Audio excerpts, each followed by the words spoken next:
Hello and welcome to Engineering with Rosie Live. I'm calling from a hotel in Canada where I'm trapped while I do a bit of a COVID quarantine. And I'm joined right now by Paul Martin from Spitfire Research. Hi Paul. Thanks for joining. And you're in Toronto, right?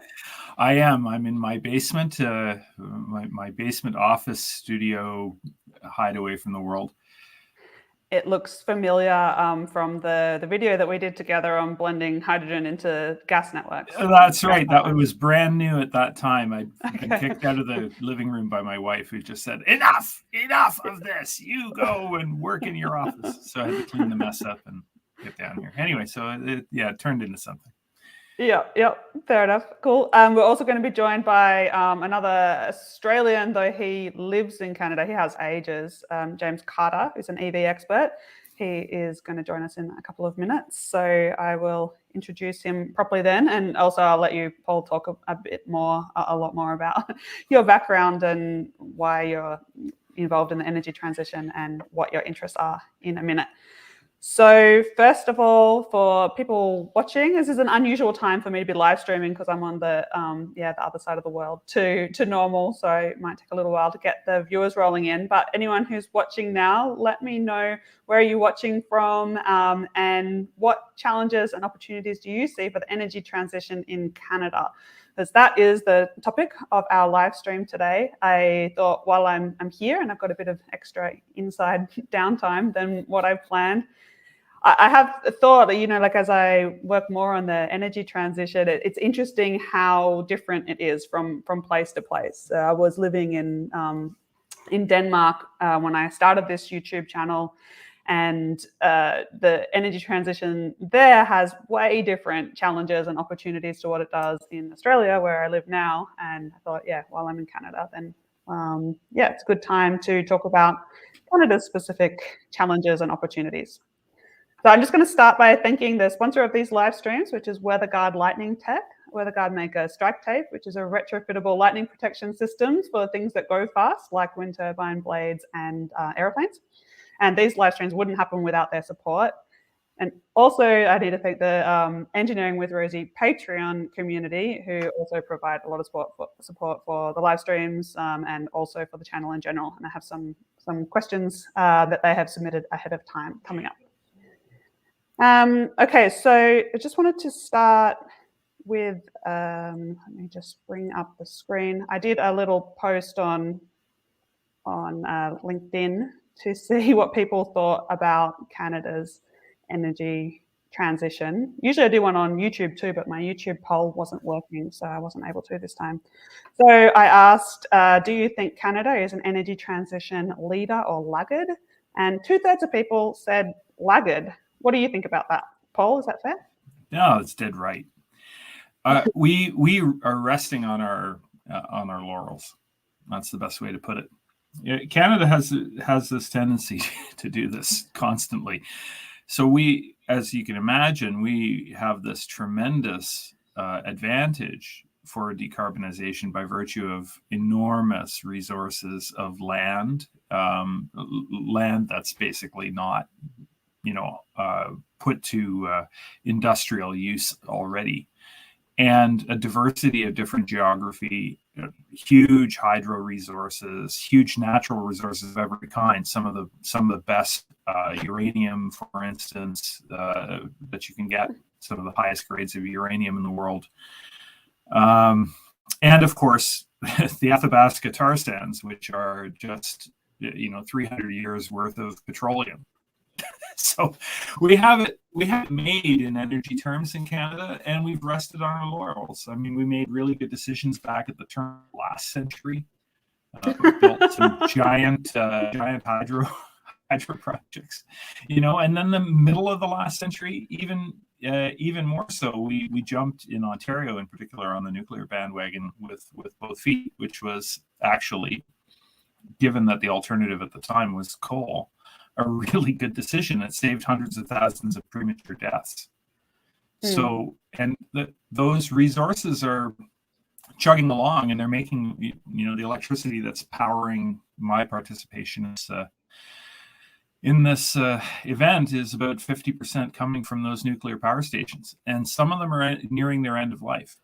So we have big challenges and big choices to make ahead of time, but we really haven't jumped on the fact that 80% of us, 80% of Canadians have access to a grid that the rest of the world can only dream about. I mean, here in Ontario, which is the largest province in Canada, we have access year-round to year-round kilowatt-hour average electricity with 40 grams of CO2 emissions per kilowatt hour. I mean, that's insanely good.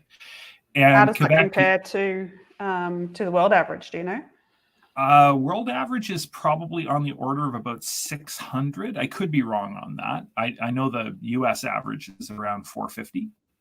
400 to 450. So we're about 10 times better than the average of the states. Obviously, there's some states that are better than others, some states that are way worse.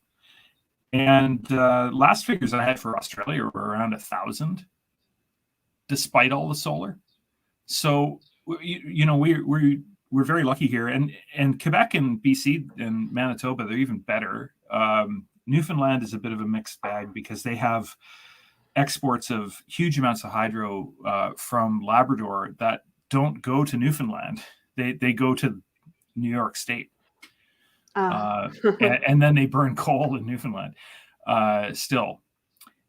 And the eastern provinces and Alberta and Saskatchewan are basically like the States, fossil heavy, gradually transitioning from coal to gas.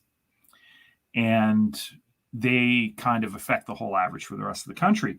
But 80% of the people in the country have access to this amazing grid. So you'd think that we'd be just like the Scandinavian countries in terms of, pushing forward with electric vehicles and electrification of heating and all those sorts of things. And we're just not. We're not doing it. I mean, it's not like we're worse than the States in this regard, but we're not anything like the Scandinavian countries in terms of policy and that sort of thing. And our performance as a consequence is really poor. So yeah, we're a laggard big time. It's interesting. I one of the reasons why I wanted to do one of these shows on Canada's energy transition is because I do see similarities with Australia in terms of, yes, there are great renewable resources here, but also great fossil fuel resources. And I did sort of come to realize when I was living in Denmark that their early leadership on wind energy wasn't some sort of foresight or moral superiority or anything like that. It was the simple fact that they didn't have oil. And if you talk to the average Dane on the street, they're mostly very upset about how they split the ocean territory between them and Norway. Everybody is bitter about that, as far as I can tell. I know my old boss used to say, I mentioned, it feels like the Norwegian accent is just Danish, but it sounds like they're laughing. And he goes, yeah, they're laughing all the way to the bank without oil money. So, oh, right. Yeah. Well, there are one of the big problems with Canada, and there are many big problems with Canada, but one of the big problems with Canada is it's a very, very big country. It spans such an enormous geography, and there's such a diversity of different interests and opinions across the country that's rather difficult to do anything as a country. And we're a federation as well, so we have provinces, and the provinces actually have quite strong independent control over certain things.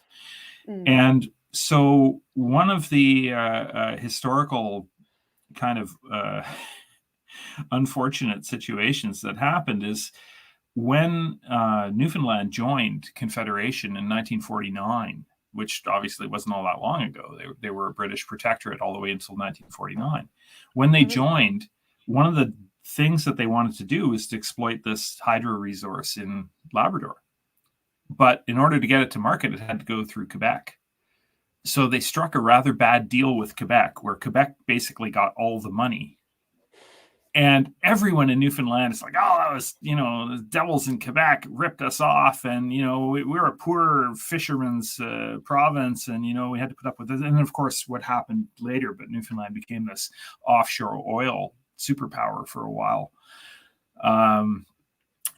So these things kind of go around and come around. But yeah, there was the very deep bitterness over the Churchill Falls project and the fact that Quebec basically stole, in Newfoundlanders' opinion, stole all the money for just the right to run the hydro lines through Quebec to get it to market. Okay. So, but one of the big things, we Canadians, many Canadians have heard this expression of the running down Canadians as hewers of wood and drawers of water. We're just basically people that steal from the natural environment and sell stuff, and we don't produce anything, which is kind of nonsense. I mean, we are a G20 country, but at the same time, it does have that ring of truth to it. And always, when people talk about energy in this country, they're talking about energy export. And what we do for energy, that's secondary, but we got to make money by selling stuff to the Americans. Yeah. Okay. And if you can't do that. Let's come back to that, and I'll try and bring out some charts that can support that. But I have seen that we have got James back here, so this is a good time to go back and introduce each of you. So James, you're our EV expert, fellow Aussie like me, in Canada like me, but you've been here for a little bit longer. Just a bit. Can you tell us a little bit about your background and like why you're working on the energy transition and what you're interested in now? Yeah, for sure. So I don't know if you knew, Rosie, but I grew up in South Australia, in near Coonawarra, on a cattle farm. So that was my growing up background. But in the meantime, after I left university, I had nearly 20 years at Toyota, in Toyota Australia, in Japan, and also another 10 years at Toyota Canada, mostly working on future product strategy. As well as spending some time with engineering side, and we also did quite a bit of work with dealers and working on things like Scion. So we've had some fun times with Toyota, and I left in 2015 to, as you said, concentrate on the future transition, particularly of electric vehicles, and as well as autonomous, shared, and connected. So that's the work we do. We do a lot of work helping companies in mobility side, as well as consumer experience side. We continue to work with Honda, Toyota, Audi, and others, as well as some utilities, really taking a deep dive in that. We also work with action events to really, in Canada, bring forward and unite to different entities to break down some of the barriers that we see with electric vehicles. So that's some of the things that we do. Okay, and is this you here, Coonawarra, with that red? Yeah, so that's close. So it's quite a famous wine area there. And, it brings up wine as the only thing that's. I grew up about half an hour north west of there. So, and Mount Gambier, where my family is now, that's about half an hour south. But yes, that's it. Okay, cool. I always, whenever I'm looking at one of my favorite websites is the OpenNEM website. Let's see if I can bring it up. And it shows Australia's electricity grid. I don't know. Do you have one like this in Canada? GridWatch. We have a really good one called GridWatch. All right, I'll bring it up in a second. But I nearly always put it on South Australia because it's a much more enjoyable chart to look at because you've got the rooftop solar, utility solar, wind, and lots of wind. That's the bulk of it. So they're going into winter now, so there's a lot of gas over the last few days. But if you look at it in spring and summer, then you just see, like we can change it to be a whole year, and you'll see just so much green and yellow in there, which is what we want to see. So, yeah, you've obviously got the right pedigree growing up in South Australia. Well, the thing is, when I grew up, Rosie, it was 100% fossil, and now that transition in South Australia has just been incredible to what it is today. So it's amazing. Yeah, I'll definitely be doing a whole show on Australia, maybe one on South Australia specifically, because I think they have the fastest energy transition in the world at this point. So, okay, great. Paul, we didn't introduce you probably. Can you do a bit the same? Tell us a bit about your background and what you've been working on, what you are working on. Sure. I grew up about 100 kilometers from here in Waterloo, Ontario, which happens to have a good university. And so that's where I went to university. I studied chemical engineering, and then I moved to Toronto, which is what everybody does here, and made a living first doing chemical process technology development in the environmental field. And then I joined a company, private Canadian company called Zeton, that designed and built pilot plants for the chemical process industry. And I retired from there in March to private consulting. And so now what Spitfire Research does is helps people with new chemical process technology for the most part, but also anything related to decarbonizing our economy, whether it be energy or chemicals or materials or what have you related. And I help them take their ideas from ideas through the laboratory to commercialization if I can. Okay. Oh, and by the way, James doesn't live too far away from me. And so James has the honor of being one of the very few people who was foolish enough to take the risk of going for a ride in my homemade electric car. Homemade electric car Mark II, because Mark I is actually hanging up on the wall over there after its encounter with a big dual rear wheel pickup truck back in 2018. It didn't fare well. It didn't catch fire or anything, and all the electric stuff came out of it and went into another car. And James has been for a ride in that, what I call the ER6. It's the Triumph, 1973 Triumph TR6 that I converted to an electric car.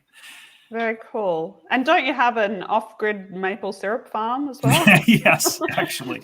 So we take this stuff fairly seriously. So it's not really a maple syrup farm. It's actually it's about 20 acres of fields that we lease to our neighbor, and then 28 acres of forest that we're just conserving and enjoying. And part of that is maple syrup production, but it's not commercial. It's just basically for the joy of it.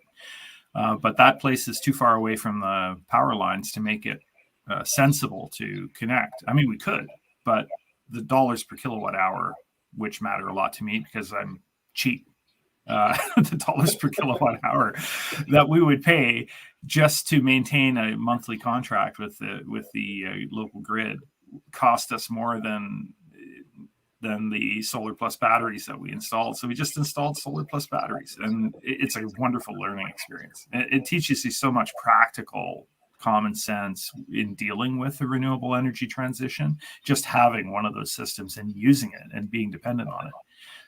As an example, very briefly, there was a big windstorm, kind of an inland hurricane called a derecho, that the first time it's ever happened in Ontario that we know of.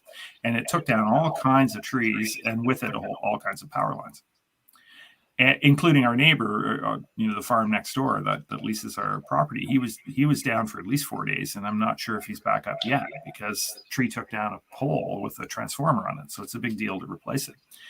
And, our system just sailed right through that whole thing. No problems at all, because there are no long distance wires to get taken down by trees, and if a panel blows off the roof, bolt it back on again, reconnect the wires. It's really not that big a deal. So in fact, we didn't even lose any panels, which was a bit of a surprise because they're just basically leaned up against the side of a building on two trees that we had to cut down for other reasons. And it sounds like the kind of system you end up with when you get a chemical engineer to install it instead of the mechanical one. Well, a lazy chemical engineer, honestly, who doesn't want to pay COVID prices for lumber. So fair enough. Okay, cool. Let's move on then. So, James, while you were gone, Paul was giving us his introduction to kind of the current situation in Canada, where you're at with the energy transition, and we talked a bit about the hydro resources that were taken advantage of turn of last century. Paul was saying you made some good decisions. Didn't have a lot positive to say after that. Although, I mean, you did point out that you've got a really low carbon electricity grid, I guess, as a result of that. And yeah, where do you see the? Oh, sorry. Do you need to say something? Oh, just to add, one thing that we did do in Ontario, we should be very proud of, is we got rid of coal. In 2013, we burned our last coal, and we had some big coal plants. Despite the hydro and the nuclear, we had some big coal plants, and we got rid of them. And that was do you mine coal there?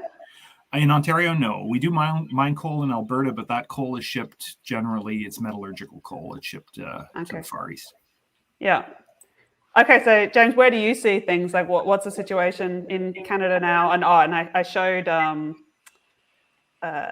did show the YouTube poll I did where I asked people if Canada is a climate leader or laggard, and 2/3 of people said laggard. So, what do you think about that, and why do you think that? Well, so I think it's a good question,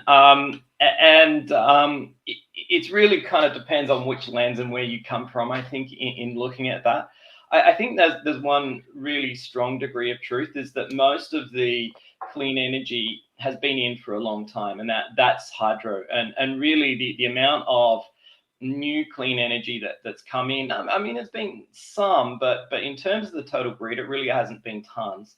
But perhaps whether you consider it great foresight or whether you can see it not much action now, that's an issue. I mean, in terms of oil and natural gas production, obviously that's an ongoing issue, and one of the problems with the tar sands is that the way that you extract it, are you using natural gas to burn it and then to heat the oil to get it out of the ground, is a very, very carbon intensive process, and so I think from that point of view, Canada is far behind, and it's really problematic.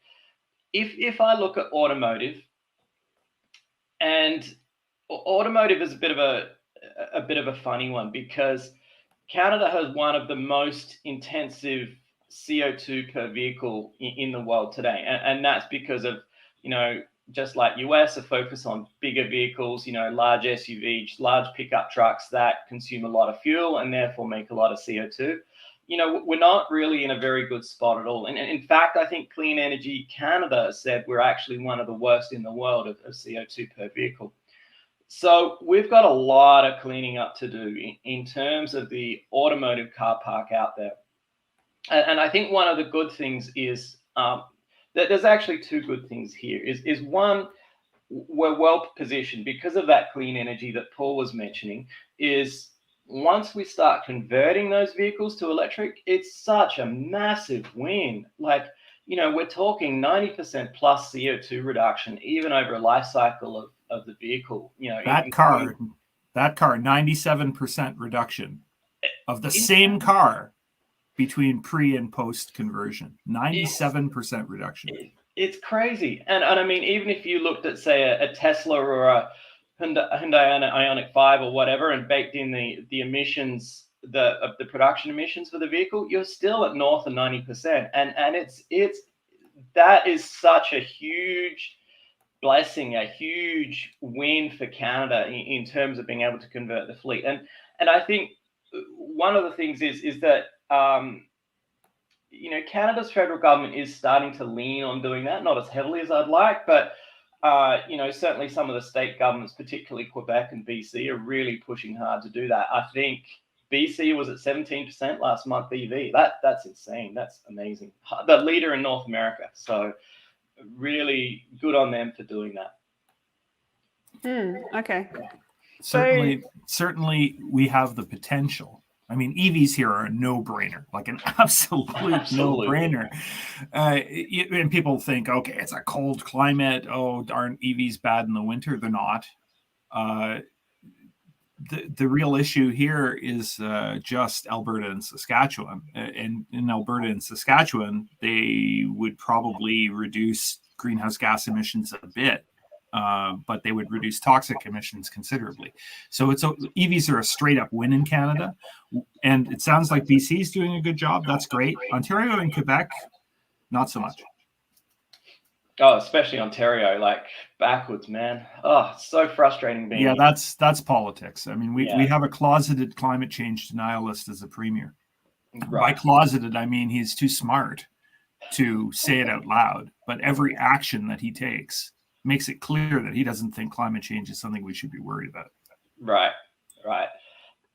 Okay, so just got can I just add a couple of comments from viewers? So from Lyle Tritton, that tremendous EV advantage is much lower in the prairies due to higher carbon grids for now. So I just pulled up this chart of 2019's greenhouse gas emissions in Canada by sector and noticed that it looks really different to, I'm used to looking at the global one or the Australian one, where you see the electricity sector is, I think it's like, is a lot bigger in other, if you look at global average or Australia.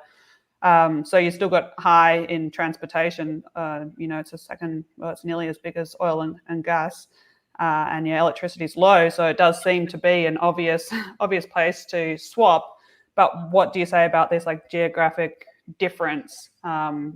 Is it worth somebody in these places with parts of the country with dirtier grids? Is it still worth them changing over to EVs, or do they need to prioritize their electricity grid first? Paul, you want to have a go? Yeah, sure. No, so what's happening in Alberta and Saskatchewan is a transition from coal to gas. So in a lot of places, the transition from coal to gas is a very sketchy, questionable thing. It's definitely the right thing to do from a toxic emissions perspective, but from a greenhouse gas emission perspective, it depends greatly whether you get any benefit at all, depends greatly on how much methane emission you have. The good news is that in Canada, our methane emissions from our natural gas production are lower than the methane emissions in the States, but are they lower than world average?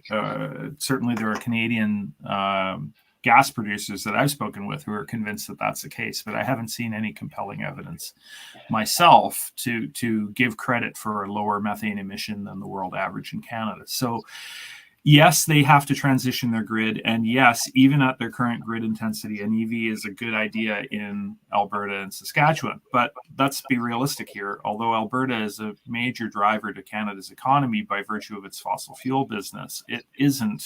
Alberta and Saskatchewan aren't even 20% of Canada's population. So if you look at miles driven and number of vehicles, Alberta and Saskatchewan are in the margin. They really don't matter a whole lot. We should be pushing hard in the places that Canadians actually live to transition them to EVs and not really worrying about what people in Alberta and Saskatchewan drive. What we should be worried about is what they do for a living, right? And that's the big thing. Digging up. They have the choice, you see. We have this giant deposit. We know where it all is. We know where this Athabasca bitumen is. It's not like we have to go looking for it. We found it. And it's enormous. It stretches across 2 provinces. No way we could ever exploit it all, even if the planetary carrying capacity for the effluent existed for us to exploit it all. But the problem is you have 2 choices. You can do something that's very ugly, which is mining it, which is very cheap and very energy efficient, but very ugly and very obviously environmentally impactful. Dig it up, extract it, generate tailings ponds. Or you can do something that from the surface looks really pretty and dumps a whole bunch of CO2 into the atmosphere, which is invisible. So, but if you can't see it, it's gone, right? You don't have to worry about it. And that's what's called steam-assisted gravity drainage, where you burn giant quantities of natural gas to make steam. You shove the steam into the subsurface, then you melt this heavy oil out of the subsurface so it can flow to wells, and you collect it.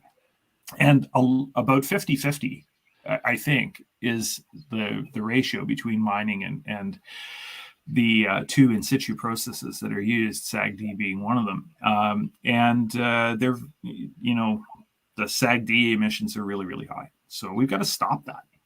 And of course, if you tell people in a province where most of the economy is derived from making and selling fossil fuels, that they have to find something else to do for a living, that's kind of a hard sell. They're probably going to raise their middle finger towards you and say, you know what, leave that problem for future generations. I'm going to make a buck now. Yeah. Okay. And then how about, so that's some political challenges, which politics isn't my strong point. That's the reason why I'm an engineer. It's actually literally my motivation to work in renewable energy is I just felt so powerless to do anything about the politics. And no one's had worse climate change politics in the world than Australia, I think, over the last 10 to 20 years. But what about the practicality, the engineering of it? What can we do to clean up the electricity grid in Canada? You've got some really good head starts with all your hydro. I mean, that's a really great energy storage, and if it's already built, then it's very, very, very cheap, and you don't have to, because I mean, it's hard to get big new hydro dams built these days, so you don't have that challenge. But you've also got a huge country. It's very large, and I guess the population density, if you look at it on average across the whole country, it's not great, right? I am assuming that you're going to have some issues with connecting everything up, so that, I mean, that you don't have hydro everywhere evenly distributed across Canada, right? You've got some places with a lot, and you mentioned at the start, Paul, that some of that, or a lot of that, is going to New York and not to Canadians, which is fine. I mean, the whole globe needs to decarbonize, not just it's not just about countries feeling good about themselves, feeling smug and patting themselves on the back. So I mean, yeah, decarbonization wherever it can happen, but how do you see that challenge of, grid connection playing out? Yeah, both of you. You've hinted at it. So what we do right now is we have these giant hydro projects. Some of them are run-of-river projects where there's no real dam. There's kind of a weir or something, and they have to make electricity when the water's flowing by, and there's no way to store it. But a lot of them are big dams. And right now we use the big dam projects for baseload. Okay, they modulate them up and down to match demand a bit, because you can very easily with hydro. You can, raise and lower the flow rate in order to raise and lower the amount of power that you generate very easily. It's very dispatchable. But we haven't scratched the very surface of the potential of a place like Quebec to be the battery of North America for enormous quantities of wind. It's so obvious to me that that's what we should be doing. And what puzzles me is that instead of armies of Americans coming up to Quebec saying, this is what we're going to do, here's bucket loads of money to do it.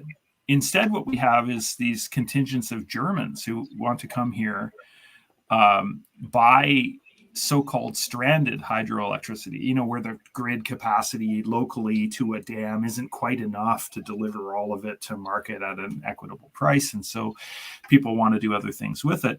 They want to buy that electricity at 5 cents a kilowatt hour and use it to make hydrogen, and then ship it to Germany to burn it as a natural gas replacement, which is dumb on so many levels that it's just mind-blowing.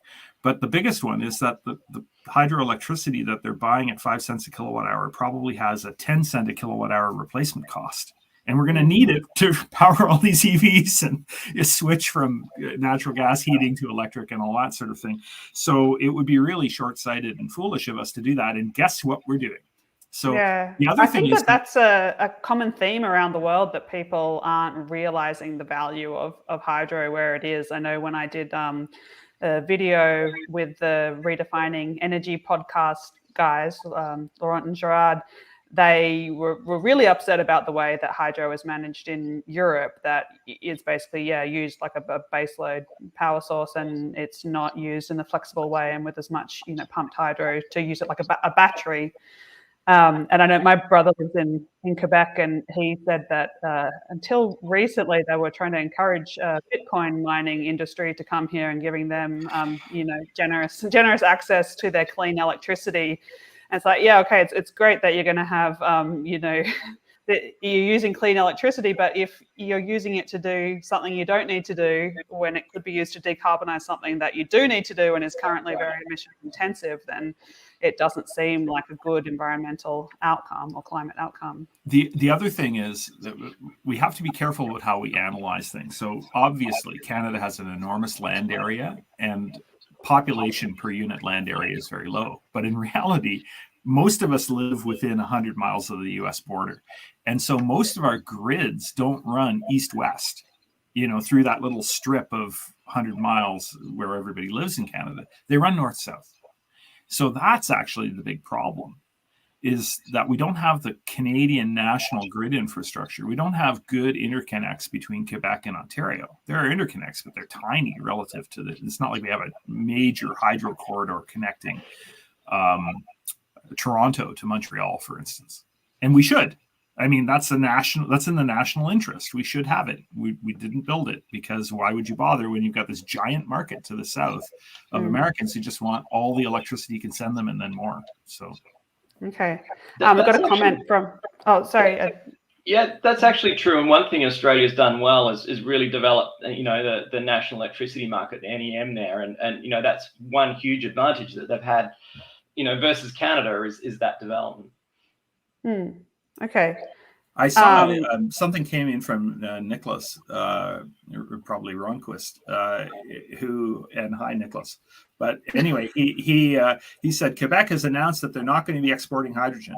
Yeah, Quebec announced that they want to make green hydrogen so that they can burn it. Their industries can burn it locally as a fuel, which is equally dumb. So, whatever. And none of it makes any sense.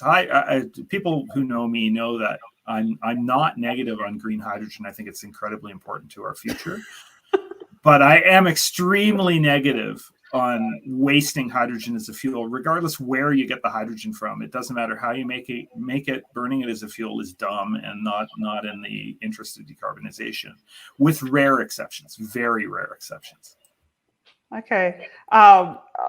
All right, I might just keep on moving on then. So we've talked about the electricity grid, and you've got good opportunities for storage. And I think that Canada is quite similar to other countries in that you're not doing everything as sensibly as you could. I mean, no, I don't know of any countries that are run by engineers or decent project managers that are looking at the the energy transition as a project to execute in the fastest, cheapest way possible. And you see that it's that it's not. I think that's why all of us technical types get so frustrated. You see, back in the Seratum Beck days when the Niagara Falls development was built, we did.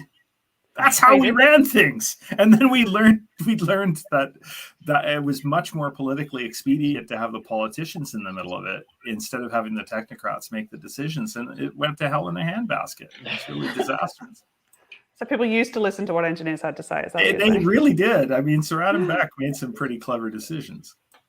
Okay, I just want to quickly touch on one thing that when I think about Canada's energy transition, and energy, partly electricity, but also not related to that, is your climate. So obviously, everybody knows that renewable electricity, at least wind and solar, aren't constant output, that they vary with the seasons and with the weather. And Canada has a harsh winter. I mean, I've spent a lot of time in Quebec, and I know you get like -40, +40 here. It's it really changes, and you are going to have a problem. Well, it seems obvious that you're going to have a problem with generating. If you've got a lot of solar power, then that's obviously going to come in the summertime mostly, but you need all this heat in the winter. I'm assuming that currently you're using a lot of gas for that. Maybe that's wrong. Maybe it's biomass as well. Or how do you guys heat your houses? Here it's gas. Yeah. Here it's gas. Yeah. But let's put it in perspective. Only about the stats I have, and I'm looking on another screen here at my article that I wrote about this at my LinkedIn profile here. In 2017, only about 7% of our GHG emissions came from home heating, despite us being such a cold place. Okay. Okay. And 25% came from transport. So the low-hanging fruit in Canada, despite our cold climate, is not transitioning home heating to electricity. It's transitioning transport to electricity. But that said, Quebec, because they had that abundance of hydro, super cheap hydro, and you could kind of siphon it off in little bits as it went through the province, they actually have a huge amount of resistive heating in the province. And transitioning that from resistive to heat pumps would all of a sudden generate an enormous surplus of electricity that they could use for EVs. Now, that would be really smart to do. And Quebec's a cold place, but it's not cold enough that heat pumps are useless. They would need supplemental resistive heating at certain times of the year. Maybe 2 weeks out of the year, you would need supplemental resistive heating because the heat pump would have difficulty sucking enough heat out of the very cold ambient.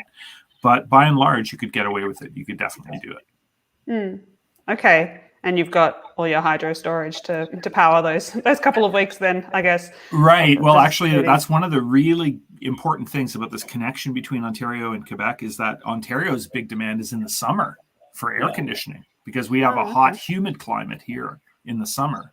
Cold winters, hot, we get the gamut. We really get we love our seasons here. I was so shocked when I was in Montreal in the summer one time, and I was just the hottest that I've ever been. And I'm Australian, and I see plenty of plus 40 degree days in Australia. And I heard on the news that night that it had only been like 29 degrees, but because of the humidity, it just I felt incredible. So yeah, sometimes it's like Houston here in Toronto in terms of the heat and humidity. So air conditioning has become essential. It's no longer just a luxury. And our peak demand is now in the summer due to that air conditioning. So, and in Quebec, it's the other way around because they still have that resistive heating. Yeah. So we really need that interconnect so that we can send our surpluses to them in the winter, and they can send their surpluses to us in the summer. Actually, that's one thing I really noticed about Australia was, the amount of, heating and cooling you really need there is, especially where I grew up in the southeast of South Australia, is not a lot. You need a little bit at the top of summer and you need a little bit at the top of winter, but by and large, you don't really need much heating and cooling at all in comparison to here. And I was shocked how hot and sticky and the weather can just suck everything out of you in Ontario. It's easier being in 40 degrees in Australia than it is being in 29 degrees here in Ontario. I definitely agree. Dead right, but let's just put this in economic perspective, being engineers here.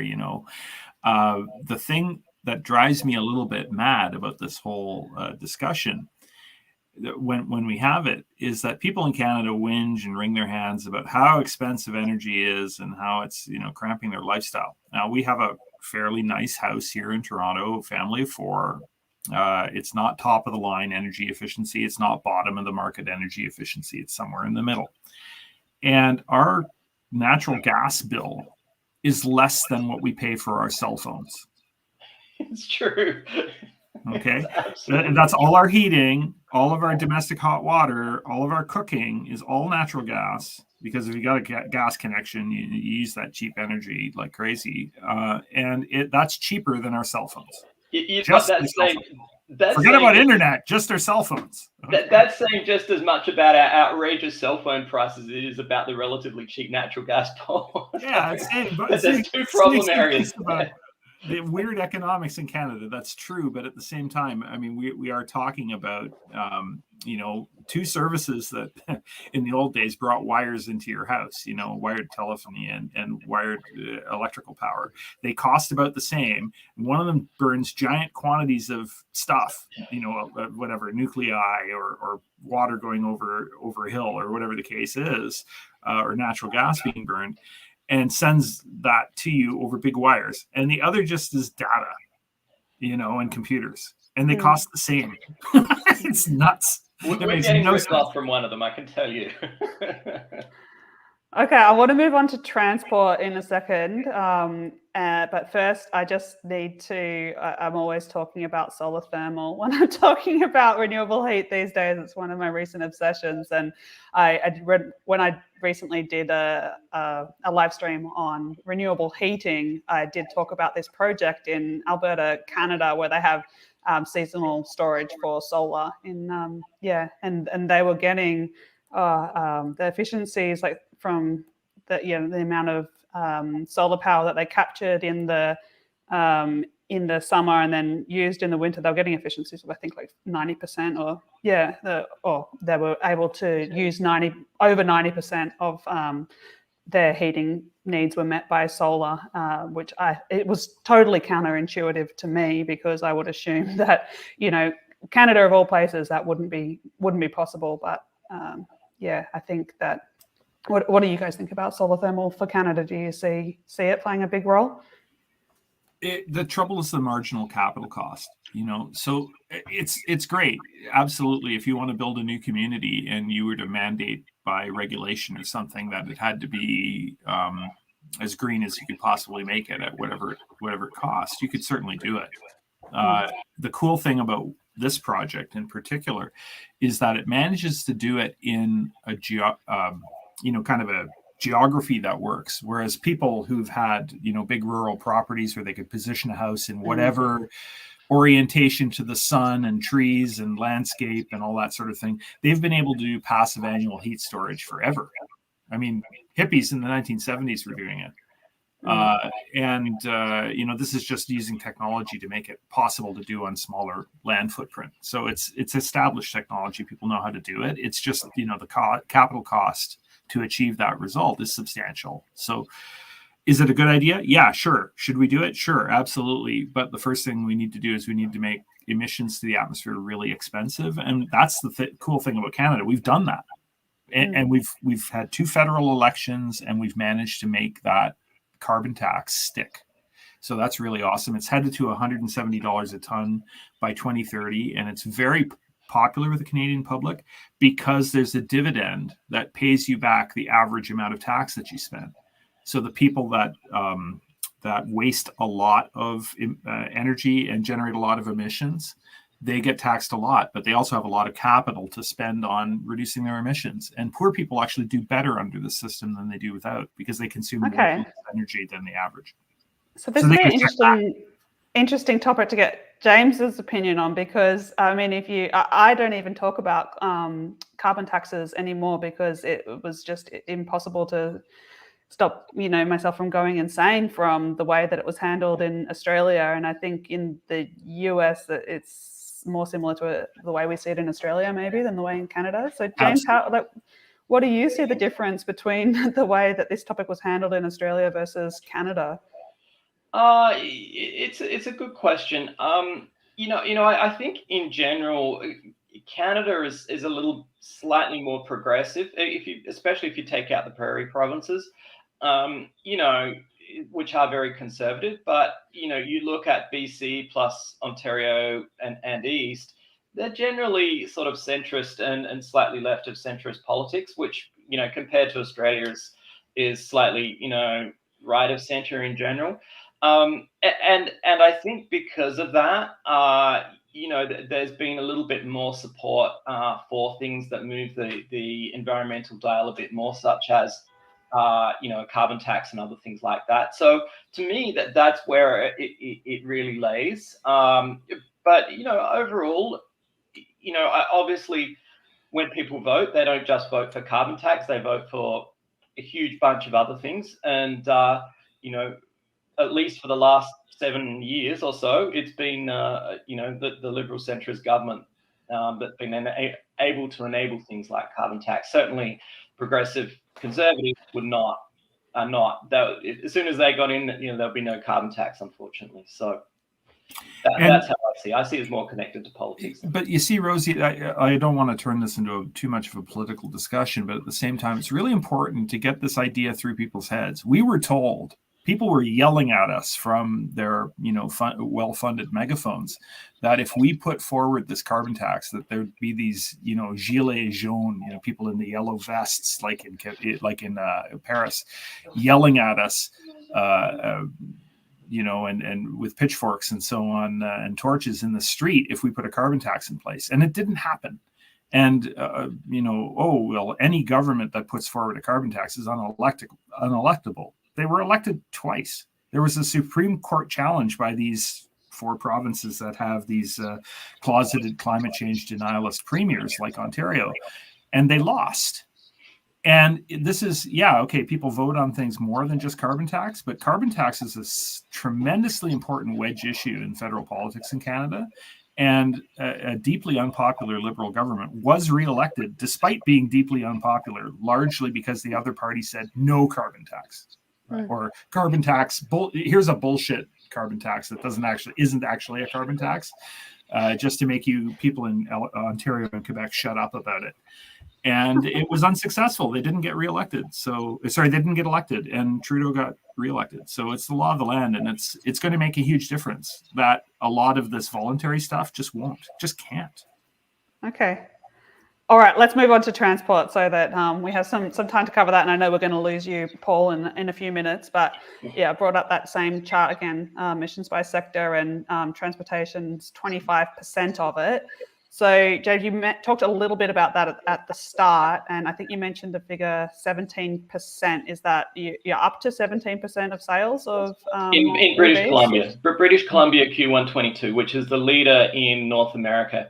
Canada-wide, we're around 7-8% of plug-in sales, and that includes plug-in hybrid plus EV, as does the 17%. And typically, we see about somewhere between 2/3 and 3/4 of those plug-ins being full battery electric vehicles.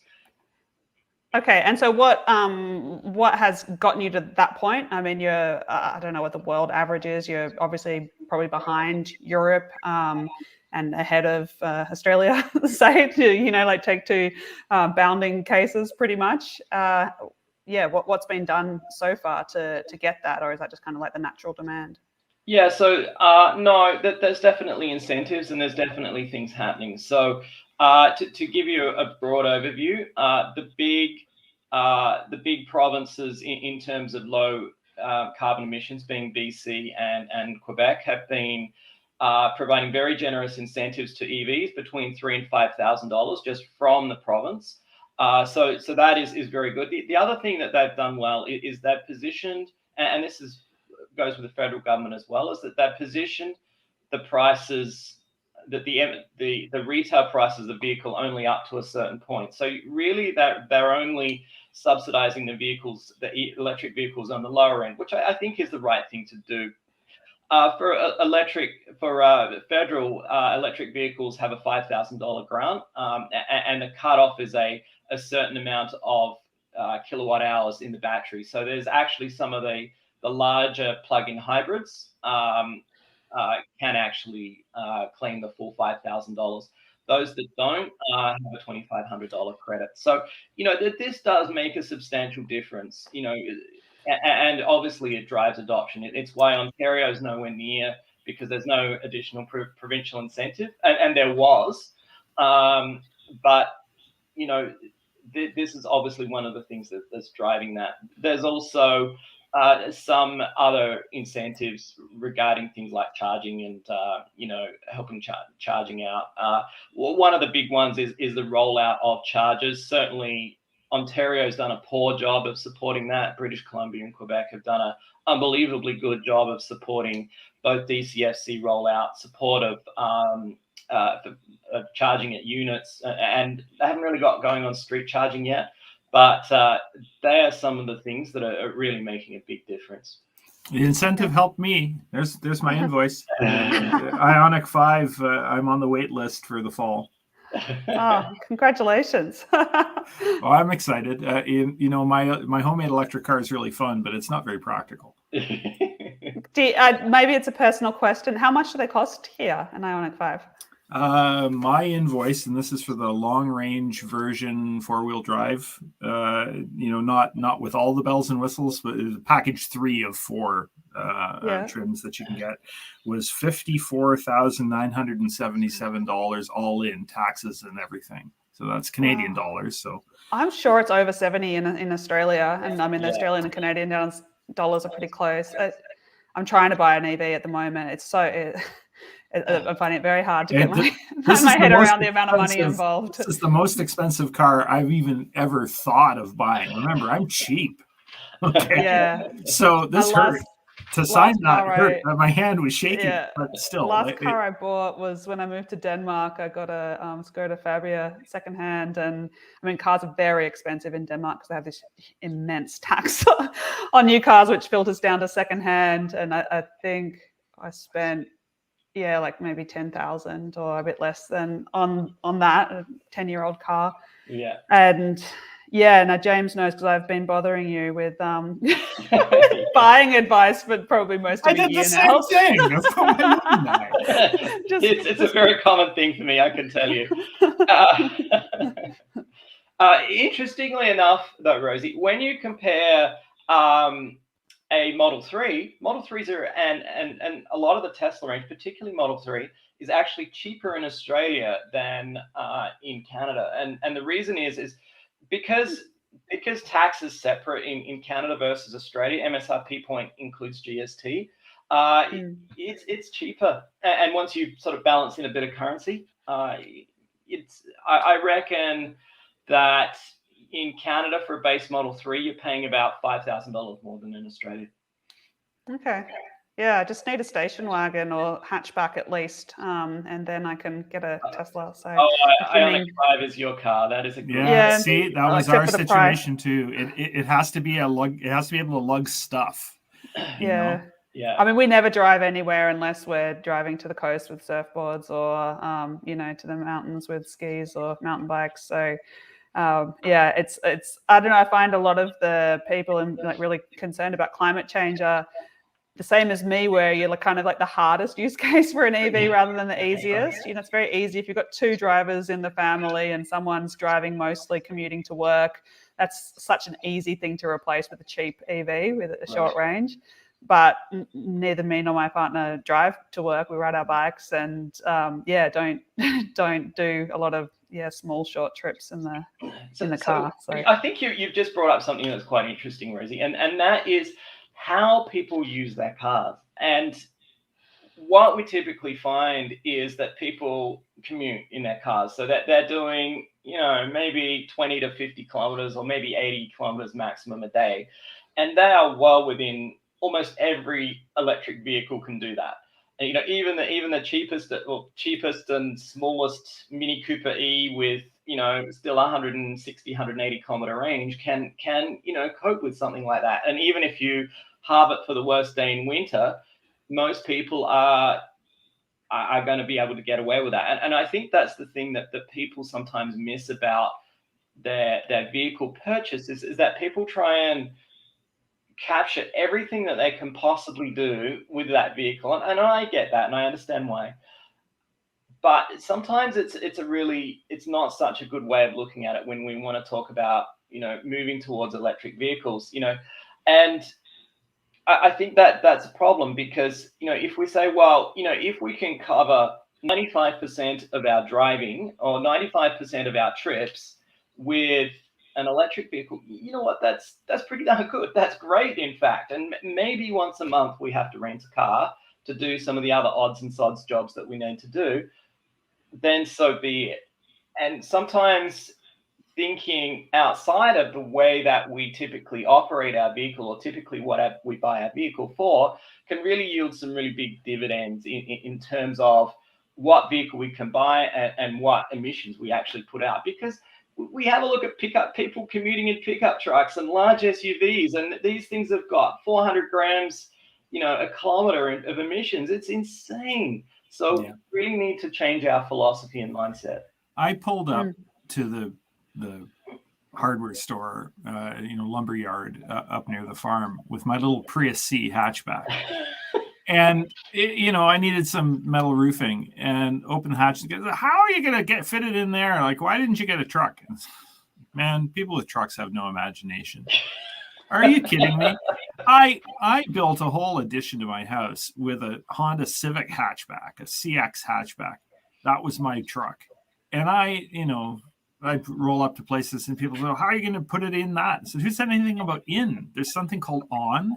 There's compression straps that you just put it on top of the car. It's really not that big a deal.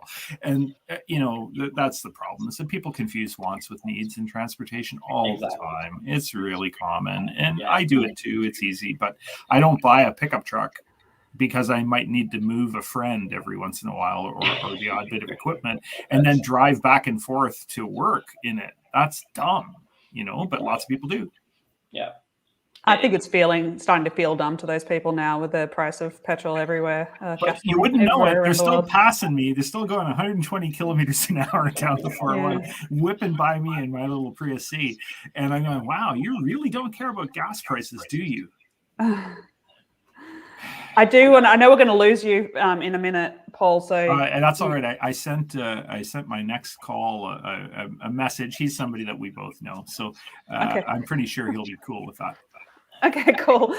Well, I just want to, we're running out of time, but I did want to get James's idea about what does the future look like to get this, so you're just a few percent nationally, 17% in your, best province. How do you see that going all the way up to, I don't know, at least something very high, close to 100%? And also, to add another point to the question, can it include trucks as well? Because Canada is big, maybe it's hard to electrify trucks in Canada compared to, say, Europe.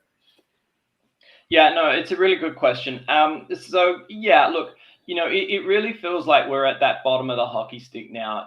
Certainly the amount of electric vehicles, even since we bought our EV 3 years ago, has dramatically increased just in the cars that I see around our neighborhood, and I'm sure Paul's exactly the same in the vehicles that you see around as well.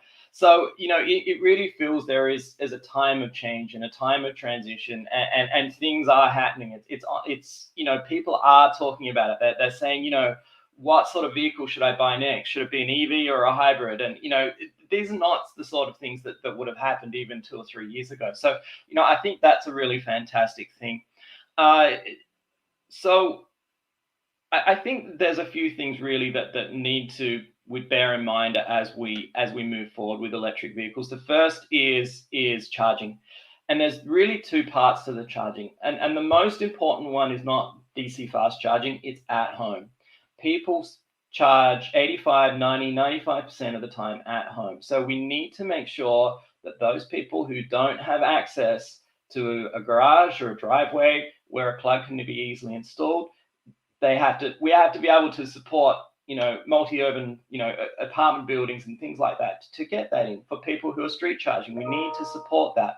We need to support people who are renting their place to, have landlords install at least a level 1 plug. We're renting this house now while our house is under renovation, and we're very fortunate that when we said, hey, we wanted an outside level 1 plug, he put it in for us, and we really appreciate that. And level 1 is generally enough for us to get by on. So I think what does level 1 mean? 110 volt, 15 amp generally. It's slow, but you get 100 kilometers of range overnight. Yeah, so. See, this is one of the few things that Adam Beck and the rest did wrong in North America, and that was that 115 volt thing. Everybody in Europe and Australia and so on has access to 3 kilowatts, almost 4. Just from an ordinary plug, and with us it's only 1.3 kilowatts or thereabouts, 1.5. So that's a bit of a problem. But that car hanging up on the wall drove 16,000 miles, over 20,000 kilometers, 24,000 kilometers, something, back and forth to work. The distance back and forth to work didn't change, and it was all level 1 charge because that was the only way you could charge that car. Well, we're the same with that Tesla too. Yeah, so you guys, that hadn't occurred to me until right now. You've got not much more than half the voltage that the rest of the world does. So we've all got 240 charge volts. With the same current. We've all got 240 volts in our homes. Our average plug though isn't 240 volts. It's 120 because they figured we were too dumb to handle the high voltage. We'd all be dead. We'd be licking the outlets or something. I don't know. Look, I've shocked myself with 240 volts or 220 volts several times, unfortunately, and I can confirm that you usually survive at least. It's not fun, but you do survive. Yeah. So our ovens and our dryers will run off 240 volt, but the rest of the house will run off 110. So that's why people would then, if they're putting in a level 2, would wire up their charger to a 240. And, obviously a 240 is better, and that's fine. But, there's a cost added to that. It's, I don't think people realize just how easy it is to get by on a level 1. If you think about, if you plug in most nights, you can get away with it, no problem. And if you're not doing 200 kilometers a day, as most people aren't, you can get away with it. And I think that's one of the things that we need to understand. The second thing is DCFC, and the reason I mention DC fast is because it really opens up what people can do. And it's in some ways it's more of a nice to have, but it really says, you can do the long distance driving, you can go the places that you want to go on holidays and whatever. So, DCFC is important. I think when we come to trucks is incredibly exciting. And the reason it's incredibly exciting is because we have so much diesel emissions, we have so much, we have so much CO2 emissions because of that. Electric trucks can replace that, especially off our clean energy grid here in Canada. The other thing that the reason it's so good is because of the dramatic cost down you can achieve. When you start running these trucks at 10 cents a kilowatt hour, you're way under, half the cost of diesel for energy. You're less than half the cost for maintenance. So, this cost can really drive the future of trucks. There is some discussion on batteries and battery weights, and some of that is valid. But, just recently, North American Council for Freight Efficiency, they did some survey. They did some studies with trucks, using actual trucks across North America, and they figure that more than 50% of trucks use cases or truck mileage can actually be replaced by electric today. Obviously, you have to have the vehicles. Obviously, you have to have the chargers. Obviously, you have to have the infrastructure behind it. But the point is that these trucks can do most of it today. So I think that's really, really important to understand. And it's really, really important to understand how much cost down that this can really drive as well. So we're really going to see a dramatic transition, a dramatic almost industry disruption in freight and logistics because of this cost down from trucks. I 100% agree with that. 75% of loads from data that James had provided, they don't max out on the gross vehicle weight. They max out on the volume of the container. They're more like boxes of Amazon goods than loads of gravel. And by the way, of the 25% of loads that do max out on gross vehicle weight, what are a lot of those? Tankers of fossil fuels. Okay, so the big thing here is the cost in terms of operation and maintenance is going to be a great deal lower for electric trucks. They're going to be adopted en masse, in my opinion. And those use cases that aren't suited for batteries, like resupplying northern communities, First Nations communities in northern Quebec or northern Ontario, those are not going to be handled by batteries, but they're not going to be handled by hydrogen either. We're either going to have to suck it up and continue to use fossil fuels for those applications, or switch to biofuels. Those are our two choices, really. Okay, we've definitely run out of time, so I just want to end up with a really quick response from both of you to this question from his username's hard to say, Hansage Lemma or something like that. What about V2G, vehicle to grid, to stabilize, balance the electricity grid? Do you guys have a really quick opinion on that? Yeah, quick opinion is V2G is great when you've got very, very long cycle batteries. If you can get 4, 5, 8,000 cycle batteries, then wonderful. But if your battery's only running 500 cycles or 1,000 cycles, then you're going to put some excess wear on your vehicle. I think where V2G maybe not so much to balance the grid, but do more practical things like power your power saws, or on site, or maybe as backup for your home when the power's down, like we had when that big storm came through. I think if we start with those more practical things for V2G, then we're really at a better spot. And as those cycle lives, start to go up with battery technology, then we can look at V2G. Yeah, very quickly, there's a guy named Dave Smith in Australia that he convinced me that what we really need V2G for is a few tens of kilowatt hours per year at very high value. For those kind of emergency events. And also I like the vehicle to home thing, but the thing that I think everybody misses is opportunity charging. So it would be so easy to just link up all these grid operators to the apps that control the cars and use them to just accept giant amounts of excess for grid stabilization for free. Just like as a big resistor to dump electricity into, you just turn everybody's car charger on for a minute and give them some free electricity, which they won't mind. And by so doing, or you have the app say, look, I'll take all the kilowatt hours you'll give me at 5 cents a kilowatt hour. And if it's more than that, don't bother me. And you all of a sudden get a market that stabilizes the grid. It's amazing. So I think that's a huge missed opportunity charging. Actually, there's a trial program in Ontario doing that right now, Paul. So And we've got this really cool thing happening in Ontario, which is really exciting for me because I'm so cheap. And that is that we've been dumping tons of electricity at night in Ontario as a result of stupidity and grid capacity problems and so on. And so now all of a sudden the government's decided to give us electricity at night at 2.5 cents a kilowatt hour. So not only am I buying an EV at the right time, I just bought a bunch more lithium iron phosphate batteries from China that are going to allow me to buy my electricity at night and store it and use it during the day. It's going to be, as a cheap guy, I'm super happy about this. And I'm sure you'll be getting into Bitcoin mining too. No. seems a very, very popular idea with all the commenters. Okay, I will have to finish up now. There's tons more to talk about on any of those topics, and I'm sure I would love to have you both back on the channel again in the future to talk more in depth.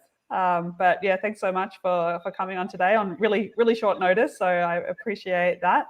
Yeah, it's been really good. And James, we're due for another beer, so Yes, we are. Yes, we definitely are. And Rosie, we're sorry that you couldn't join us for a beer this month while you're in Canada. I know I had lots of exciting plans in Canada, and instead I've just seen the inside of a hotel room, pretty much. It's too bad. Still being able to get some decent bagels at least, though, which is one of the things I always try to do when I come to Quebec. Okay, so I'll just wrap up. Need to obviously give a big thanks to WeatherGuard Lightning Tech for sponsoring this live stream. And WeatherGuard also have a great tech newsletter and a podcast, which I co-host every week with Alan Hall. The links to both those are in the description. We talk about clean energy tech news, and the latest episode that's up of the podcast, we actually recorded in person live. I met my longtime podcast co-host for the first time at the Clean Power Conference last week in Texas. So that episode includes some interviews with some of the coolest tech companies that were there at that conference, including fellow Aussie Matthew Stead from Ping, and Kenneth Carter, editor of Wind Systems magazine, and Nick Godden, who's a CTO of Power Curve, and you might remember him from the episode that we did together on wind turbine blade aerodynamics. So make sure to check that out and sign up. Also need to thank again the Engineering with Rosie Patreon team for their support, and if you want to join the team and support the channel's growth, then you can find the link to that in the description as well. And biggest thanks to the viewers for showing up, and the ones that will show up to watch the uploaded recording afterwards, and to James and Paul for taking the time to chat with us today. Thanks so much. Cheers. Good fun. See you next time.